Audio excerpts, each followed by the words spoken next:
tratar el tema. ¿Cómo debe ser un líder en la iglesia? Bueno, usemos el libro de Nehemías. ¿Cómo debe actuar un pastor en la iglesia? Bueno, vayamos a estudiar el libro de Nehemías. ¿Cómo debe pensar? ¿Qué pasos debe seguir para tener una iglesia sólida? Usemos el libro de Nehemías.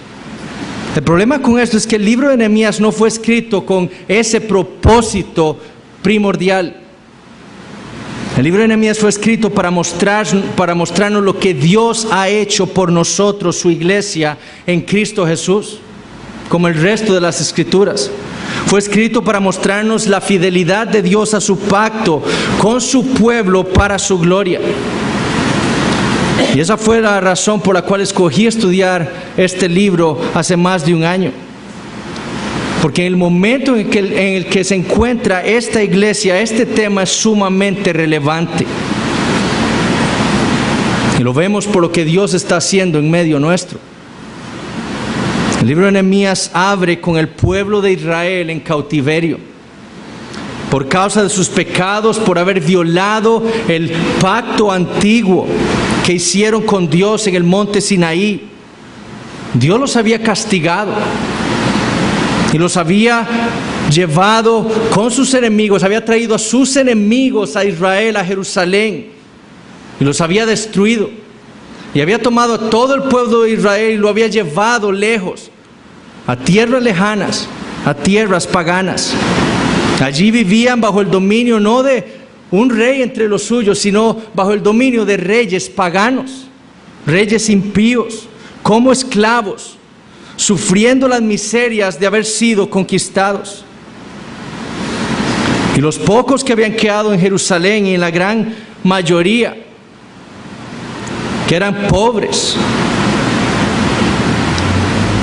habitaban no en una ciudad gloriosa del antiguo Israel, sino en una ciudad devastada. Sus muros habían sido derribados y sus puertas quemadas. Así es como lo dice Nehemías. Y eso no es otra cosa que describir que la ciudad estaba arrasada, destruida, acabada. Sin embargo, el registro de Nehemías, este libro buscaba consolar y recordarle a Israel que su Dios era fiel, que Él no había olvidado su pacto, ese pacto que Él había hecho con Abraham. Por causa de la promesa hecha al patriarca, por causa de esa simiente prometida, por causa del Mesías, Dios se acordaría de ellos y volvería a visitarlos y los traería de vuelta a su tierra. ¿Con qué fin? Restaurarlos. Y así vemos en el libro de Nehemías como el Señor en su providencia lleva primero unos cuantos judíos a Susa, la capital del reino persa, en donde estaba Nehemías, ahí en el palacio del rey, sirviéndole al rey como su copero, en medio de lujos. Y Dios lleva a Hanani para que le cuente a Nehemías todo lo que estaba sucediendo en Jerusalén. Y cuando Nehemías escucha esas malas noticias, todo el gran mal que la ciudad está experimentando, lo único que puede hacer, nos dice él en el capítulo 1, es llorar. Pero Dios usa esas malas noticias con el fin de mover a Nehemías a solicitarle el permiso al rey Artajerjes para que le permita ir a Jerusalén y reconstruirla. Y Nehemías testifica en el libro que según la benéfica mano de Dios sobre él, el rey le concede esto y le permite ir a Jerusalén. Y no solo eso, sino que le da todo lo que necesita para reconstruir los muros. En el año 20 del reinado de Artajerjes, Dios lleva a Nehemías hasta Jerusalén. No fue Nehemías solo, fue Dios quien lo llevó. Dios tenía un plan. Él era fiel a su pueblo, fiel a su pacto. Y en los primeros 6 capítulos se nos narra cómo fue que levantaron nuevamente los muros de la ciudad. Ciertamente tuvieron muchísima oposición, pero Dios estaba con ellos. Y tal fue la hazaña de levantar en tan pocos días una muralla tan grande y tan extensa que sus enemigos, como dice Nehemías en el capítulo 6, conocieron que por nuestro Dios había sido hecha esta obra. Solo Dios podía haber hecho eso.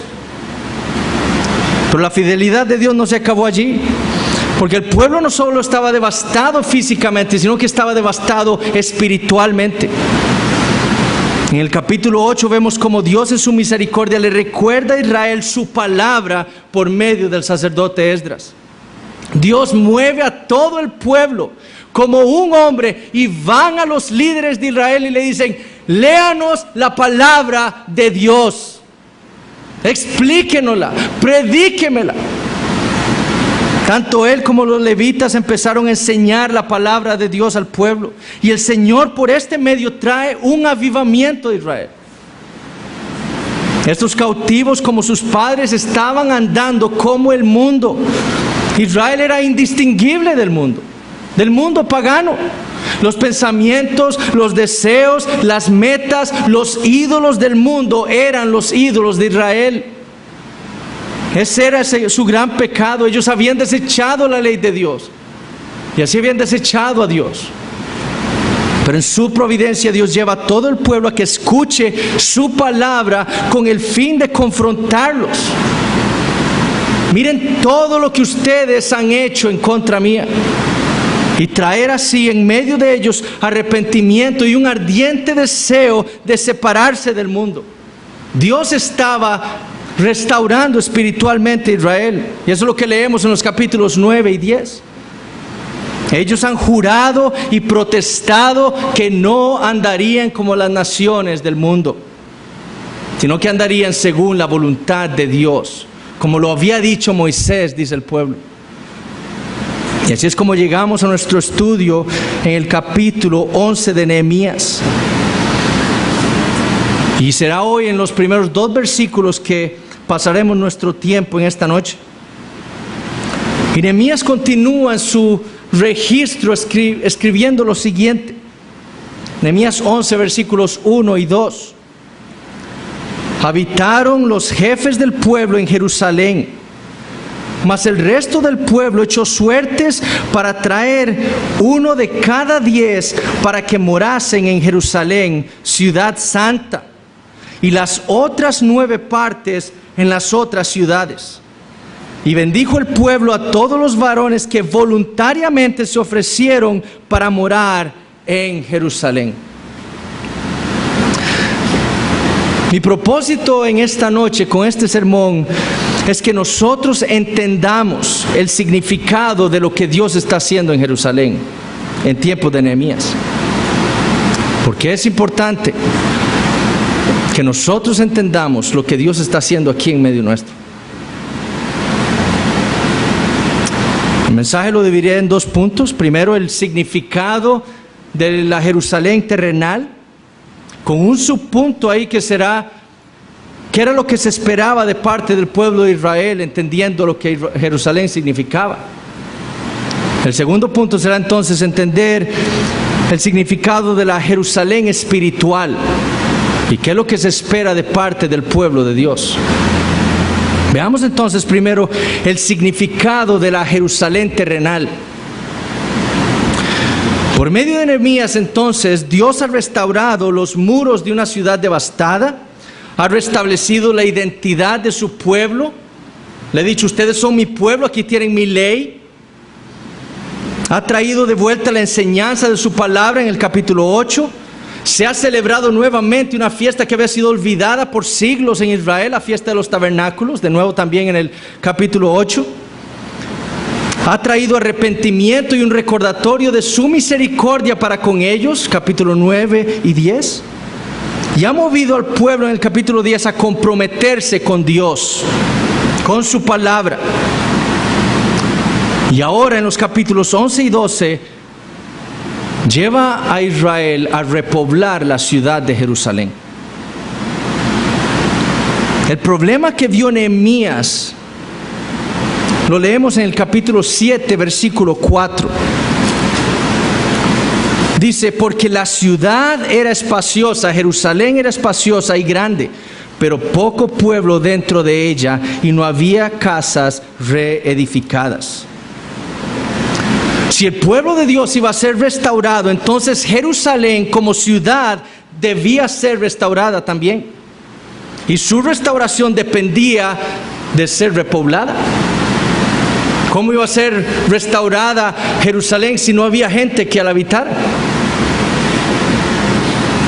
Pero el problema era que solo una minoría del pueblo habitaba dentro de la ciudad. Y Nehemías nos dice que prácticamente eran los líderes de Israel los que habitaban ahí. En el versículo 1 leemos que son los líderes los que habitan en ella, pero la gran mayoría de judíos vivía en las ciudades y en las tierras aledañas a Jerusalén. Ahí habían levantado sus casas y se habían dedicado a la agricultura y al comercio con otras naciones. Y para Nehemías esto era un gran problema, porque Nehemías sabía que Dios le había enviado a Jerusalén con el propósito de restaurar la ciudad. Y eso no se lograría hasta que el pueblo habitara allí. Por lo tanto, debía idear alguna manera de hacer que el pueblo dejara sus casas en las tierras vecinas y se mudara a Jerusalén. ¿Y qué fue lo que ideó? ¿O qué fue lo que idearon los líderes de Israel? Versículo 1. Echaron suertes. Para el pueblo de Israel, echar suertes significaba una manera de conocer la voluntad de Dios. Era lo que sus antepasados habían hecho en muchas ocasiones cuando deseaban saber qué era lo que Dios quería para ellos. Fue, por ejemplo, la manera en que Josué, en Josué 18, reparte la tierra a las 12 tribus de Israel por medio de las suertes. Ellos sabían que la suerte no existe. Ellos conocían la verdad de Proverbios 16:33 que dice: la suerte se echa en el regazo, mas de Jehová es la decisión de ella. Ellos podían echar la suerte, pero no era suerte la decisión que salía ahí. Era la voluntad de Dios. Lo que ocurre en los casinos, eso no es suerte, es la voluntad de Dios. Sale un 8 en los dados porque Dios quiso que saliera un 8. El pecado es que los hombres no le dan la gloria a Dios. Y van ahí más bien, en vez de tener contentamiento con lo que Dios les da, expresan en los casinos su deseo o decirle a Dios: no es suficiente lo que usted me da, quiero más. Entonces, para saber quiénes se mudarían a Jerusalén, echaron suertes. Y la decisión de ese sorteo sería la voluntad de Dios. Y la idea era que 1 de cada 10 se mudara a Jerusalén. Ahora, ¿por qué tuvieron que echar suertes? ¿Por qué tuvieron que echar suertes? Para que la gente se mudara de sus casas y volviera a Jerusalén. Bueno, porque la gran mayoría de judíos no quería volver a Jerusalén. La gran mayoría de judíos no quería habitar allí. En primer lugar, vivir en Jerusalén era peligroso. La ciudad tenía muchos enemigos, como leemos en los capítulos previos, Sanbalat y Tobías. Muchos enemigos que querían hacerle daño a la ciudad. Y ahora, estando amurallada, mucho más peligroso era. Los ejércitos preferían tratar de capturar una ciudad amurallada que una ciudad que no fuera amurallada. ¿Por qué? Porque las ciudades amuralladas implicaban muchas riquezas adentro. Por eso estaban amuralladas. Entonces, para los ejércitos, ver a Jerusalén amurallada, ahí hay riquezas, ahí vamos a ir a atacar. Entonces era mucho más peligroso ahora que estaba ya con sus muros reedificados. En segundo lugar, vivir en Jerusalén implicaba dejar sus propias tierras, aquellas que habían labrado por años, desde que vinieron del exilio con Zorobabel. Para la gran mayoría de israelitas, mudarse a Jerusalén implicaría una gran pérdida material y económica. Muchos ya tenían lazos comerciales con pueblos vecinos. Y ese comercio ellos lo usaban ¿para qué? Para alimentar a sus familias, para prosperar ellos materialmente. Nehemías, por lo tanto, como gobernador de Jerusalén, tuvo que idear este método porque nadie quería comprometerse con Jerusalén. Había mucho que perder mudándose a la ciudad. Pero ¿cuál era el significado de Jerusalén? ¿Qué representaba Jerusalén para el pueblo de Israel? Ese nombre lo encontramos en la Biblia en 766 ocasiones. 625 solamente en el Antiguo Testamento. Y su nombre significa cimiento o fundación de paz. En el Antiguo Testamento le llama a Jerusalén por otros nombres también: la ciudad de David, Sión, el santo monte de Dios, Moria, donde Abraham iba a sacrificar a Isaac, ahí en el monte Moria, Jerusalén, y Salem, cuyo rey era Melquisedec, según leemos en Génesis 14. Pero ¿qué representaba la ciudad? El Antiguo Testamento nos dice que Jerusalén era donde Jehová habitaba, era donde el Señor Dios habitaba. Salmo 9:11 dice: cantad a Jehová que habita en Sión, publicad entre los pueblos sus obras. Salmo 132:13 dice: porque Jehová ha elegido a Sión, la quiso por habitación para sí. Salmo 76:2: Dios es conocido en Judá, en Israel es grande su nombre, en Salem está su tabernáculo y su habitación en Sión. Era además la ciudad que amaba a Dios. Salmo 78:68 dice: sino que escogió la tribu de Judá, el monte de Sión, al cual amó. Era la ciudad donde estaban todas las bendiciones de Dios para su pueblo. Salmo 133:3 dice: como el rocío de Hermón que desciende sobre los montes de Sión, porque allí envía Jehová bendición y vida eterna. Y también era donde Dios era alabado por su pueblo. Salmo 135:21 dice: desde Sión se ha bendecido Jehová, quien mora en Jerusalén. Y el Salmo 147:12 dice: alaba a Jehová, Jerusalén, alaba a tu Dios, oh Sión. Jerusalén, hermanos, era el centro de la vida espiritual de Israel. Era ahí donde Dios habitaba, era ahí donde Dios había puesto su templo, era ahí donde Dios era adorado por el pueblo de Israel. Pero el pueblo en Nehemías había olvidado el significado y lo que esa ciudad representaba para su pueblo. Ciertamente, hacía muchos años la gloria de Dios había dejado el templo, indicándole a ellos que Él ya se había alejado de ellos. Pero Jerusalén representaba algo en el pueblo de Israel. Dios les había prometido que volvería a visitarlos y que se acordaría de su pacto y los traería de vuelta a la ciudad. Y es ahora, por medio de Nehemías, que Dios está cumpliendo su promesa. Pero la gran mayoría de judíos no podía ver el significado de la ciudad y por lo tanto, no entendiendo lo que la ciudad representaba, no querían comprometerse con ella. Y por lo tanto tampoco respondieron adecuadamente. ¿Qué se esperaba de Israel? ¿Qué creen ustedes que esperaba Nehemías de parte del pueblo? Después de haber visto todo lo que Dios había hecho en medio de ellos, después de haber sido recordados en la palabra de Dios, predicada por Esdras y enseñada por los levitas, de todo lo que Dios había hecho por ellos, especialmente de haber sido recordados como el sermón en el capítulo 9, de cómo Dios los sacó de la tierra de Egipto y los trajo a la tierra prometida. ¿Qué se esperaba del pueblo de Israel? ¿Qué esperaba Nehemías que el pueblo hiciera? Bueno, Nehemías esperaba que con gozo y entusiasmo se mudaran a esa ciudad.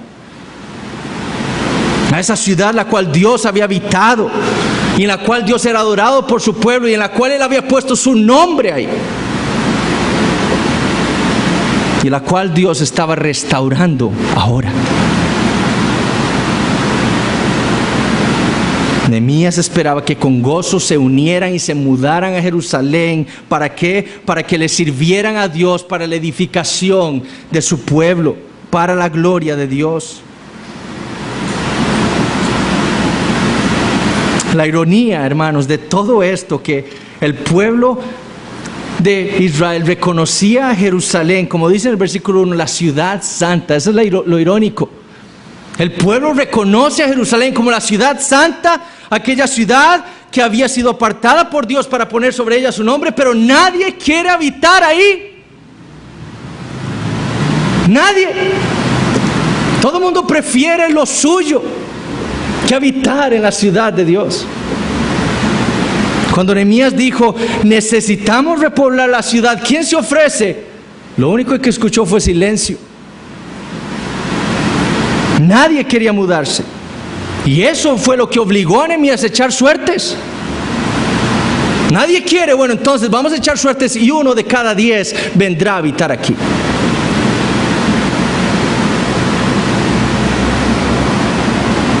Pero leamos el contraste en el versículo 2. Y bendijo el pueblo a todos los varones, escuchen esto, que voluntariamente se ofrecieron para morar en Jerusalén. El pueblo echó suertes para saber quiénes se mudarían y habitarían en Jerusalén, pero hubo algunos a los cuales no les tocó la suerte, pero que querían habitar en Jerusalén, que levantaron su mano y dijeron, yo me mudo allá. Voluntariamente, y el término en el original es libremente, sin coerción,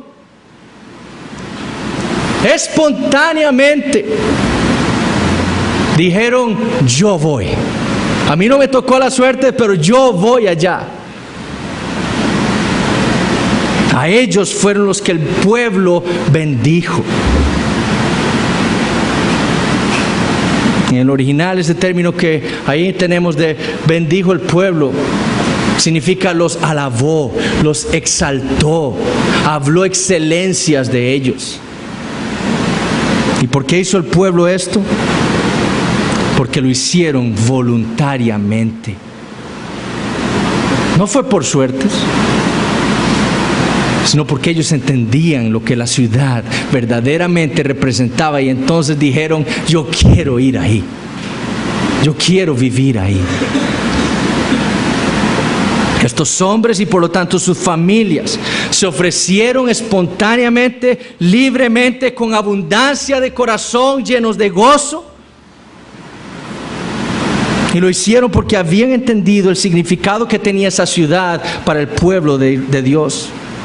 Esas personas estaban poniendo a Dios primero. Jerusalén se trataba acerca del reino de Dios en medio del mundo. La obra divina para revelarnos a Dios. De eso trataba Jerusalén. Él tenía un plan para la ciudad y por medio de ella al mundo.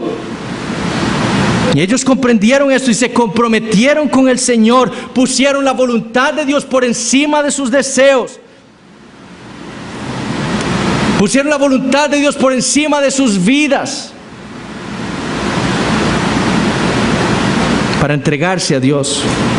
Antes de buscar su propia seguridad, antes de buscar su propia prosperidad material como los demás, como sus hermanos, ellos buscaron la prosperidad espiritual de Jerusalén. Quizás hasta hayan visto el ejemplo de su propio gobernador. Nehemías estaba sirviéndole al rey del imperio persa. Él vivía en un palacio.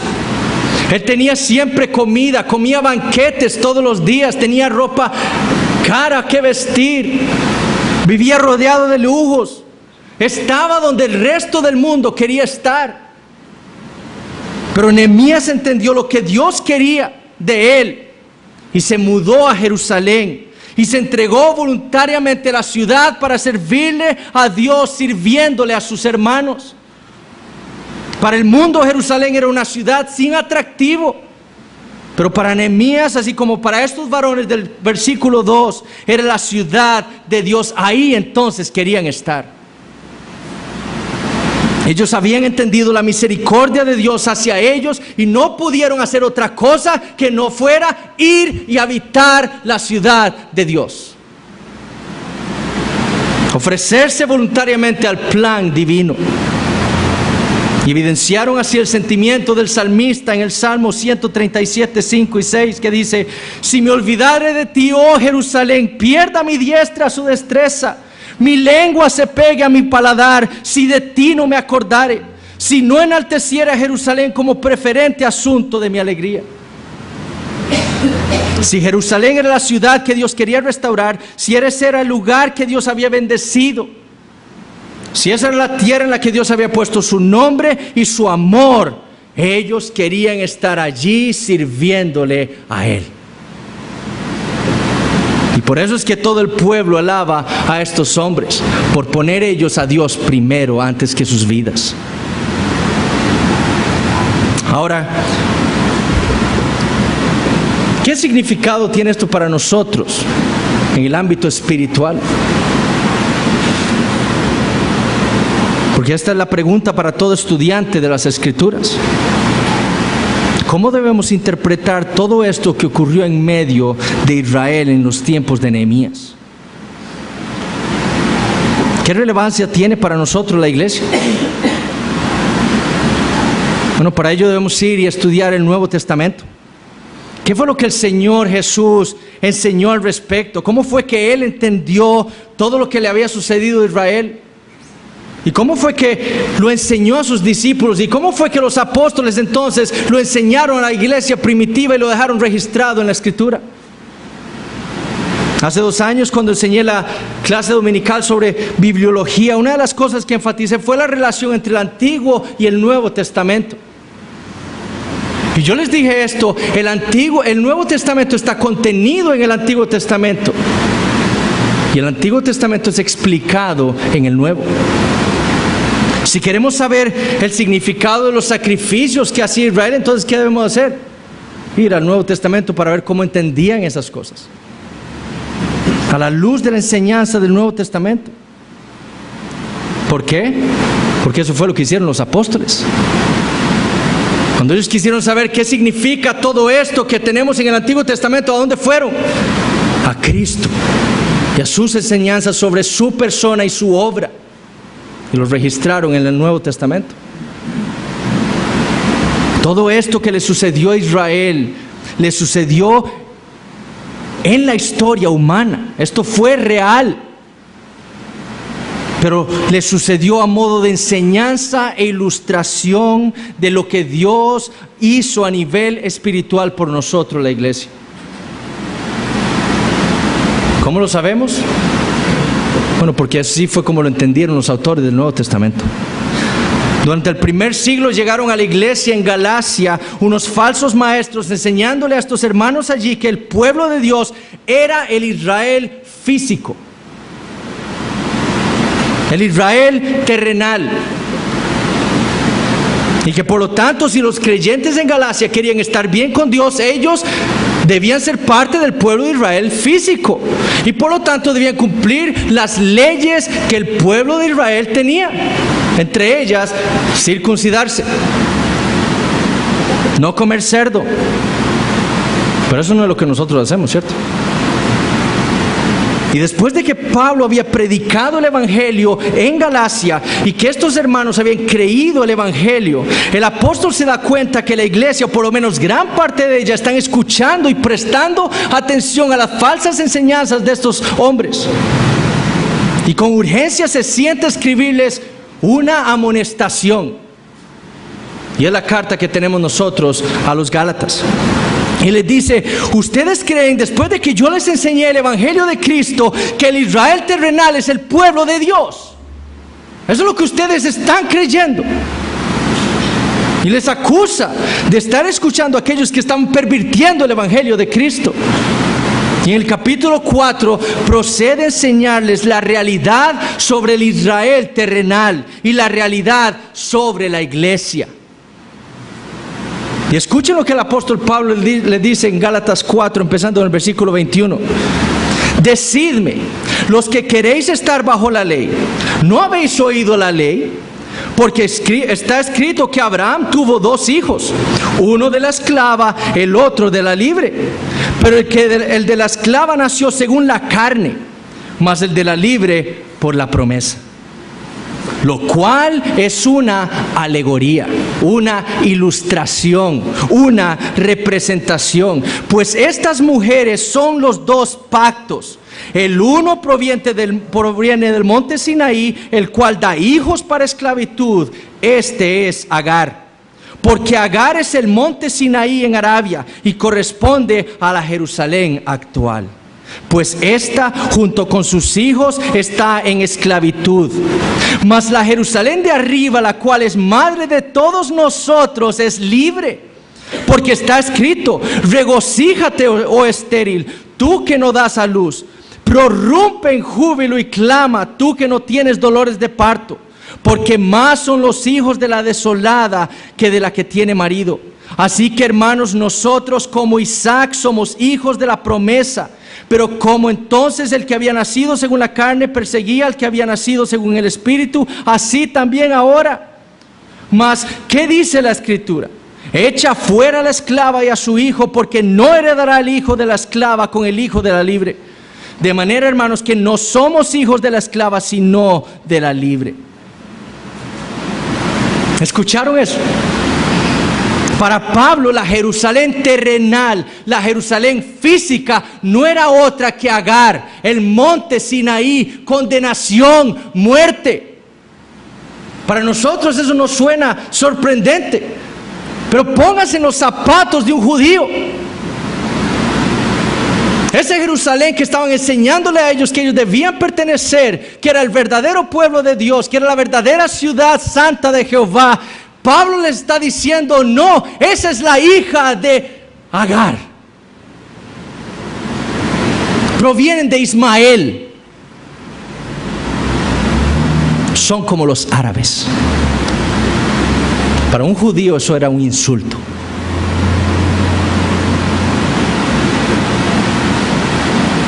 Ellos creían ser hijos de Isaac. Y Pablo les está diciendo: no, esa Jerusalén terrenal no es el pueblo de Dios verdadero. Los creyentes no son hijos de la Jerusalén terrenal, son hijos de la Jerusalén espiritual, que es la iglesia. Y no solo Pablo nos habla acerca del significado verdadero de la iglesia. El autor de los Hebreos, en Hebreos 12, Hebreos 12, versículo 18, les dice: porque no os habéis acercado al monte que se podía palpar y que ardía en fuego, a la oscuridad, a las tinieblas y a la tempestad, al sonido de la trompeta y a la voz que hablaba, la cual los que la oyeron rogaron que no se les hablase más, porque no podían soportar lo que les ordenaba. Si aún una bestia tocar el monte, será apedreado, pasada con dardo. Y tan terrible era lo que se veía que Moisés dijo: estoy espantado y temblando. Sino que os habéis acercado al monte de Sión, a la ciudad del Dios vivo, Jerusalén la celestial, a la compañía de muchos millares de ángeles, a la congregación de los primogénitos que están inscritos en los cielos, a Dios el juez de todos, a los espíritus de los justos hechos perfectos, a Jesús el mediador del nuevo pacto, y a la sangre rociada que habla mejor que la de Abel. A esa ciudad se ha acercado todo aquel que ha creído y se ha arrepentido de sus pecados. A la iglesia, la Jerusalén celestial. El apóstol Juan en 2 ocasiones nos dice en Apocalipsis 21, versículo 2: y yo, Juan, vi la santa ciudad, la nueva Jerusalén, descender del cielo de Dios, dispuesta como esposa ataviada para su marido. Versículo 10: y me llevó en el espíritu a un monte grande y alto, y me mostró la gran ciudad santa de Jerusalén, que descendía del cielo de Dios. ¿Notan eso? Nehemías dice la ciudad santa de Jerusalén, y el apóstol Juan dice la ciudad santa verdadera es la iglesia, donde Dios habita, la cual Él ama, sobre la cual Él ha puesto su nombre. Es la iglesia. Hermanos, esa Jerusalén del Antiguo Testamento, esa ciudad santa, aquella a la cual Dios había escogido para poner su nombre sobre ella, era la iglesia. Y lo que hizo Dios por nosotros los creyentes en su infinita misericordia fue traernos a esa Jerusalén espiritual. A cada uno de nosotros nos levantó de entre los muertos para traernos a la ciudad santa de Dios. Como lo expresa Pablo en Efesios, Dios envió a su Hijo Jesucristo y por medio de él derribó la pared intermedia que había entre judíos y gentiles. Hizo de los dos un solo pueblo, un solo hombre, para matar la enemistad que había con Dios, para que cada uno de nosotros, como piedras vivas añadidas a ese edificio que él está construyendo, sirvamos ahí en ella, para la edificación de ella, para la gloria de Dios. Nosotros estábamos muertos en nuestros pecados, condenados al infierno, nos habíamos desviado como ovejas, como dice Isaías 53, pero Dios en su misericordia no nos dejó allí. Él fue tras nosotros, como dice claramente en el nuevo pacto. Él fue tras nosotros, nos trajo a nuestra tierra, cambió nuestro corazón, quitó el corazón de piedra, nos dio un corazón de carne, escribió su ley santa en nuestro corazón, nos dio su Espíritu Santo para habitar en nosotros, para que anduviésemos en sus estatutos, para que los amáramos, para que viviéramos vidas de constante arrepentimiento para su gloria. Eso hizo Dios por nosotros, sus enemigos, en Cristo Jesús. ¿Qué se espera entonces de nosotros los creyentes? Hemos entendido lo que Jerusalén significa, hemos entendido lo que la iglesia representa para Dios. ¿Qué se espera entonces de nosotros los creyentes? ¿Qué nos enseña el Evangelio? Como les dije, que Dios no escatimó a su propio Hijo, sino que lo entregó por nosotros. El Hijo no fue obligado, de su propia voluntad vino, como dice Filipenses 2, y se hizo obediente y obediente de cruz, para morir en la cruz. Sabiendo esto, el pueblo de Dios debe ofrecérsele a Él voluntariamente, como dice el Salmo 110. Y voluntariamente el creyente se sacrificará a Él, a Dios, alabará tu nombre, dice el Salmo 54, oh Jehová, porque es bueno. Es por causa del Evangelio que el pueblo de Dios, la iglesia, se le ofrecerá a Dios voluntariamente, libremente, espontáneamente, con gozo, no como una obligación, no como un deber, sino con placer. Y se le entregará a Dios entregándosele a su iglesia, por lo que Él ha hecho por nosotros en Cristo Jesús. Nosotros nos le ofrecemos a Dios, ofreciéndonos a la iglesia, sirviendo en Jerusalén, la espiritual, con los dones que Dios nos ha dado a cada uno de nosotros, estimando a esa ciudad santa de Dios, amándola, entregándonos al servicio de nuestros hermanos, adorando a Dios en medio de ella cada día del Señor, juntos. Y eso es lo que vamos a ver en lo que sigue de Nehemías 11 y 12. Al pueblo de Dios, a este que se ha ofrecido voluntariamente, que ha entrado a la ciudad de Jerusalén con gozo, a servir allí para la gloria de Dios con los dones que le ha dado. Es por eso que cada creyente debe pertenecer a una iglesia local. Porque cada iglesia local es una representación de la iglesia universal.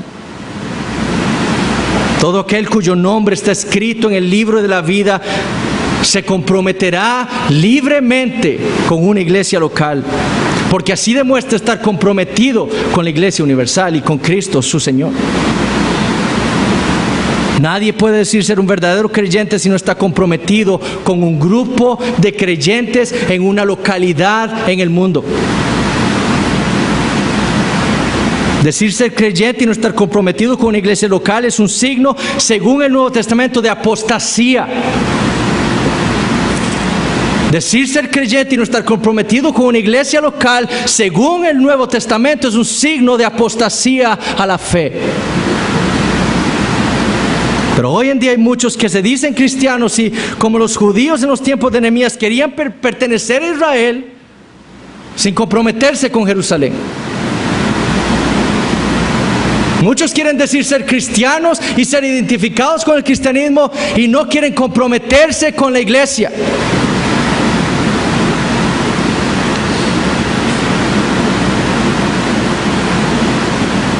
Juan Calvino en sus Instituciones dijo lo siguiente: el Señor estima la comunión de su iglesia tan alto que toma como traidor y apóstata del cristianismo a cualquiera que arrogantemente deja cualquier sociedad cristiana, proveyendo que ésta anhele el verdadero ministerio de la palabra y el sacramento.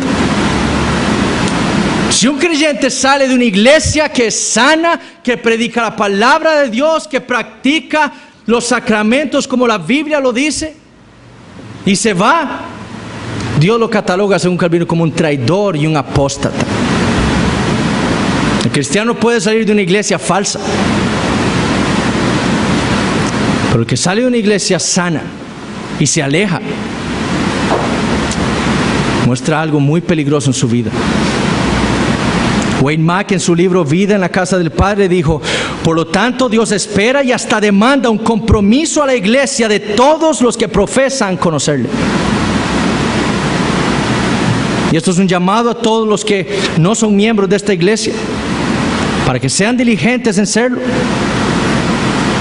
Estos pocos judíos en tiempos de Nehemías, eso fue lo que hicieron. Ellos sabían que Jerusalén no era perfecta. Mucho trabajo le faltaba a Jerusalén, pero era la ciudad santa de Dios. Y ellos la amaron y quisieron habitar en ella. Ellos entendieron que Dios estaba obrando en esa ciudad para su gloria. Esta iglesia no es perfecta. De hecho, nuestra confesión, la que nosotros creemos, afirma que no habrá nunca una iglesia perfecta de este lado de la eternidad. Pero muchos andan ahí poniendo excusas. Es que la música no me gusta. Es que como predican no me gusta. Es que las bancas son muy duras. Mucho calor, mucho frío. Y no se comprometen con nada. Excusas.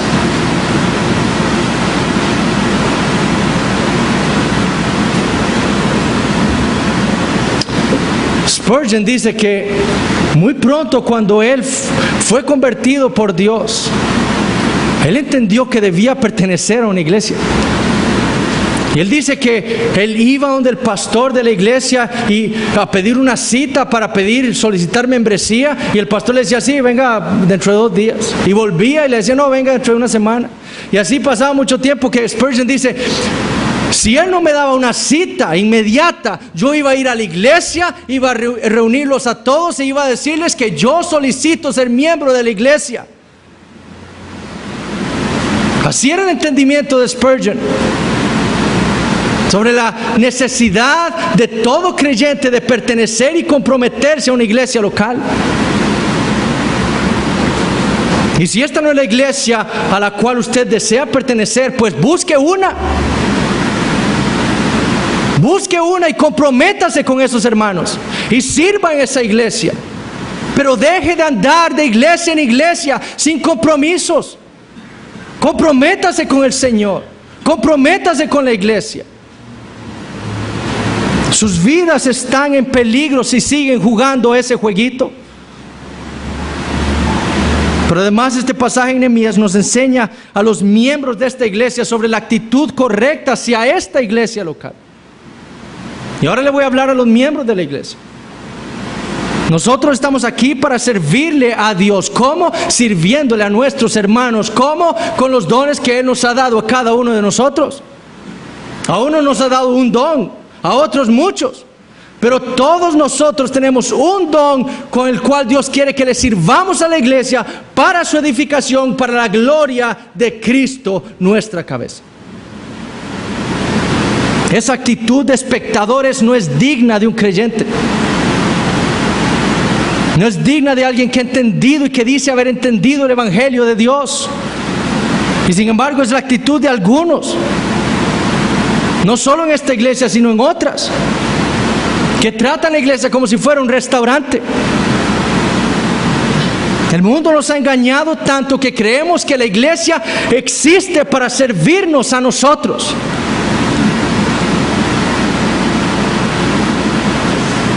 Llego a un restaurante, pido un bistec, un lomito más fino. Término medio, por favor. Y me lo traen negro. Por favor, lleves esto. No estoy pagando por eso. Y esa actitud es la misma que traemos a la iglesia. Llego a las 9:30 de la mañana, apenas empieza el culto, me siento, sírvame por favor, enséñeme. Mediodía me paro y me voy. ¿Y sus hermanos? Bien, gracias. ¿Y su servicio a ellos? Bien, gracias. Eso no es digno de un creyente, hermanos. La iglesia no existe para nosotros. No existe para que nos sirva a nosotros. Nosotros estamos en la iglesia para servir a la iglesia, a nuestros hermanos, con los dones que Dios nos dio. Para eso nos trajo Dios a la iglesia.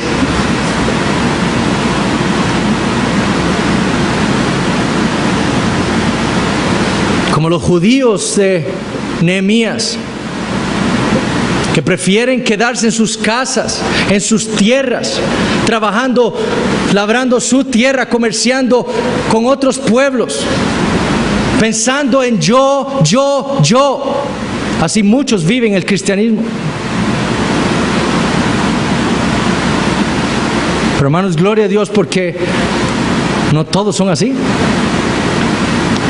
Gloria a Dios porque hay hermanos en esta iglesia y en muchas otras iglesias a lo largo de todo este inmenso mundo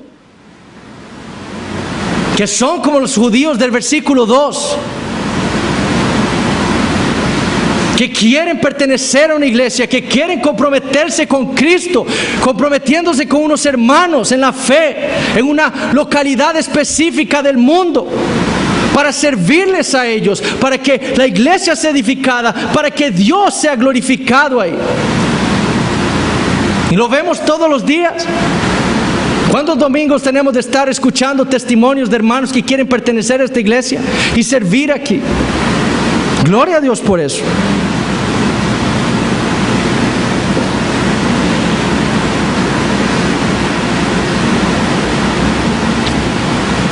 Hermanos, usted se ha preguntado esto: ¿quién acomoda las bancas para que yo pueda venir el domingo y sentarme cómodamente aquí? ¿Se ha preguntado quién limpia para que cuando usted se sienta no se ensucie la ropa? ¿Se ha preguntado quién revisa los baños para que estén limpios para que usted los use? ¿Se ha preguntado quién es el que se levanta temprano para pasar por algunos ancianos de la iglesia para traerlos aquí para que puedan tener comunión con el resto de nosotros? ¿Se ha preguntado quiénes son los que cuidan los niños para que sus madres puedan venir y reunirse con las hermanas en las reuniones mensuales de mujeres? ¿Se ha preguntado quiénes son los encargados de la iglesia para tener una biblioteca ordenada y útil para nosotros los miembros? ¿Quiénes son los que hacen las filminas aquí para que nosotros todos podamos cantarle a Dios cada domingo? ¿Se ha preguntado quiénes son las madres que se levantan temprano los domingos y no descansan hasta las 8:30, 9 de la mañana, sino que se levantan temprano, bañan a sus hijos pequeños para tenerlos listos a la familia y venir temprano a la iglesia para congregar y adorar juntos a Dios?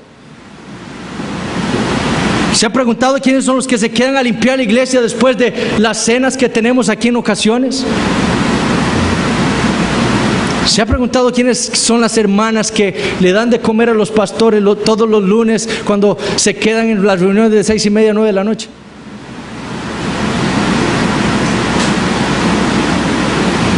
podríamos seguir preguntando cosas sobre hermanos cuyo corazón está aquí para servirle a Dios en esta iglesia. Estas son las personas, a los hermanos que nosotros debemos alabar. Son los hermanos que debemos exaltar. Son los hermanos cuya fe debemos imitar. Porque su fe se refleja en su práctica. Lo que creen se refleja en cómo ellos sirven a la iglesia de Dios. Pero la falta de fe de muchos la vemos en su falta de servicio en la iglesia. En cada reunión de la iglesia hay cosas que hacer. ¿Por qué no venir temprano?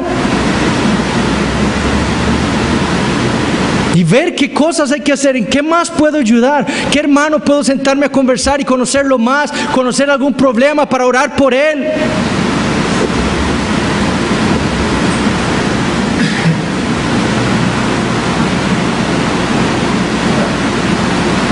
¿Necesitan las mujeres ayuda para las reuniones de los sábados? Yo creo que sí. Pero ¿quién piensa en que hay que quitar las paredes? ¿Quién piensa en que hay que montarle las mesas? ¿Eso es servirle a la iglesia? ¿Servirle a los hermanos?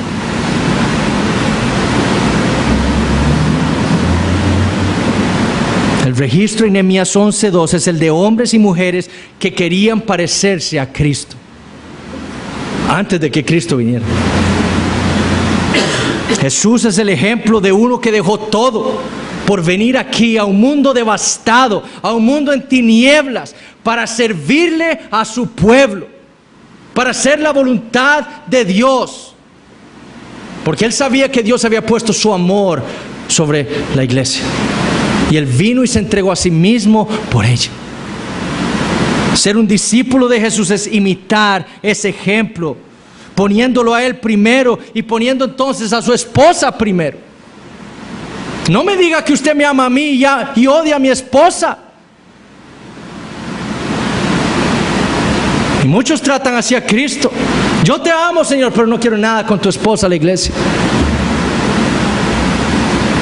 Derramar nuestras vidas para el servicio de nuestros hermanos en la fe es lo que requiere todo cristiano. Es lo que se espera de él, poniéndolos a ellos primero, antes que nosotros. Nuestros gustos, antes que nuestras preferencias, antes que nuestros deseos, antes que nuestro tiempo, antes que nuestras pertenencias, antes que nuestras prioridades, primero la iglesia.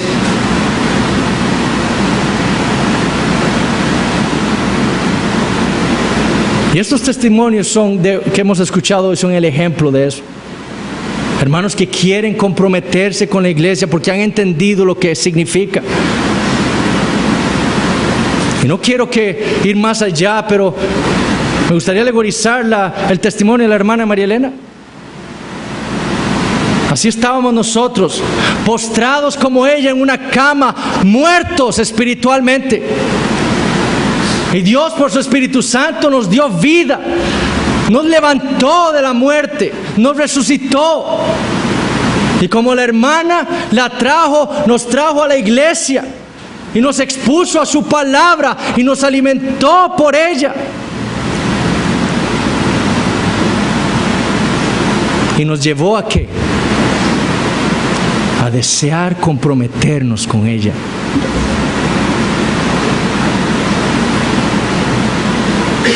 $85 años. ¿Qué edad tiene doña Mariela? 88. Esa es la fe que debemos imitar. Un compromiso con sus hermanos, porque han entendido el Evangelio.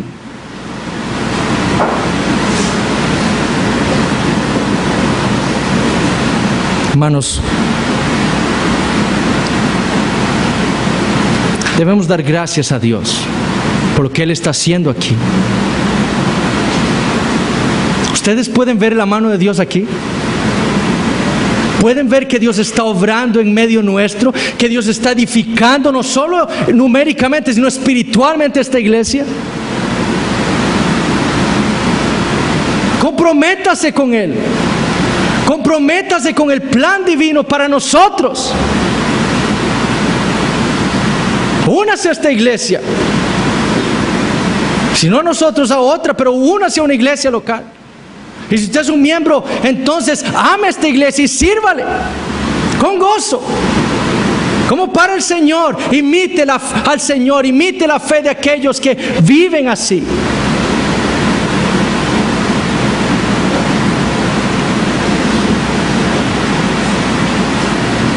Para terminar, les hago esta pregunta: ¿cómo ve usted la iglesia local? ¿Cuál es su entendimiento? ¿Como cuál judío es usted? ¿Como el del versículo 1 o como el del versículo 2? ¿Ve a la iglesia como un lugar aburrido e insignificante? ¿O como la ciudad santa de Dios en la cual Él está obrando con su mano poderosa, restaurándola espiritualmente para su gloria?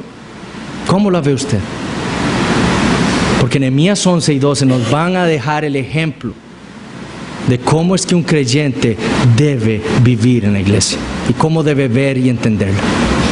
Oremos. Padre Santo, te damos gracias por tu palabra. Gracias, Señor, por darnos el tiempo para estudiarla, para meditar en ella. Te pedimos que envíes a tu Espíritu Santo y que aplique tu palabra a nuestros corazones y que nos ayude a obedecerte, a hacer aquello que tú deseas que hagamos, que amemos a esta iglesia local, que nos comprometamos cada día más con ella, porque el único propósito de esto es que tu gloria sea manifestada al mundo. Y nosotros como creyentes eso es lo que queremos, que el mundo te conozca a ti, conociendo primero al Señor Jesucristo como lo entendimos hoy en la mañana.